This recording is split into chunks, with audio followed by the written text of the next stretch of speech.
Josh Kanan, and this is the Premier Money Minute. We're continuing our series of 27 principles every investor should know. And we're now on to principle 17, and that is that average returns can be misleading.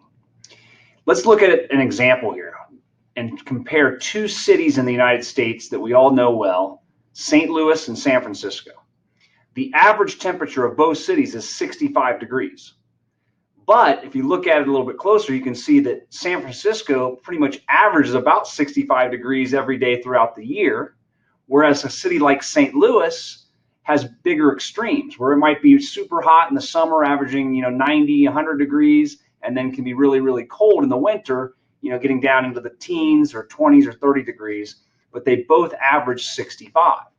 Similar thing happens when it comes to investing. If we look at the S&P 500 index, it's averaged about 10% a year for the last 100 years.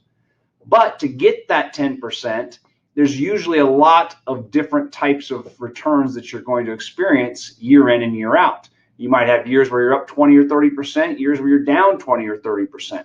It's very rare that you actually get that average rate of return of 10% in a given year. It's only happened a handful of times. And so you have to be real careful when it comes to average returns, because it can cause confusion and ultimately end up with some disastrous consequences when it comes to your long-term planning and you achieving your financial goals. Until next time, thanks for listening to the Premier Money Minute.